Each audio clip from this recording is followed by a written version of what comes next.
इतना सरप्राइजिंगली प्रभु का बुलावा आ जाएगा मैंने सोचा नहीं था। लाइफ में फर्स्ट टाइम गोविंद देव जी गई थी मैं। तो welcome back to Mini's mini blog guys. आज सुबह सुबह उठ के आंखें एकदम सूजी सूजी सी हो रही थी, तो मैं नहा के रेडी हो गई और फिर चली गई मंदिर दर्शन करने। लेट हो गई थी तो भगवान जी की सफाई हो रही थी, बट दर्शन किए और आई। फिर नाश्ता करने बैठी तो कुछ खाया नहीं गया क्योंकि छाले हो रहे थे, और सो गई। फिर खाना भी नहीं खाया। फिर जो पड़ोस में रूम है उसमें से लड़कियाँ ही कहती, दीदी आप चलोगे क्या हमारे साथ? तो मैं फटाफट से रेडी हो गई उन लोगों के साथ जाने के लिए हमारी प्लान्ड डेस्टिनेशन पे।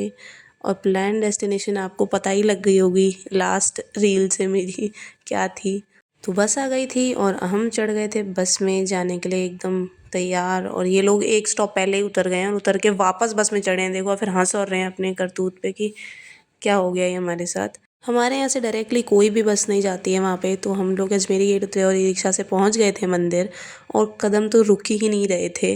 सबसे पहले हनुमान जी के मंदिर गए जो वहाँ पे था, और उसके बाद बाहर निकले तो देखा स्पीड में इतने सारे चमगादड़, इतने सारे ऐसे उल्टे लटके होते हैं ना, बहुत सारे। फिर अंदर जा रहे थे तो वो द्वार था, उस पे से हमने भगवान जी का चंदन भरा और लगाया, एक डिब्बे में भर लिया घर लाने के लिए, और अपने को भी लगा लिया।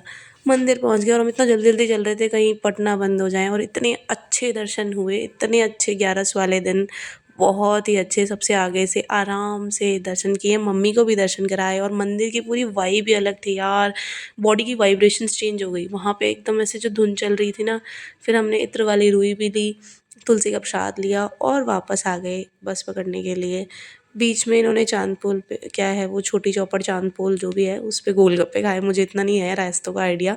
फिर बस पकड़ी और उसके बाद आ गए थे पीजी। बहुत थक गए थे, नींद आ रही थी, बट वो कहती दीदी थोड़ा सा तरबूज खा लो, तो खा के सोई और फिर उठ के डिनर किया। Bye bye guys, follow for more.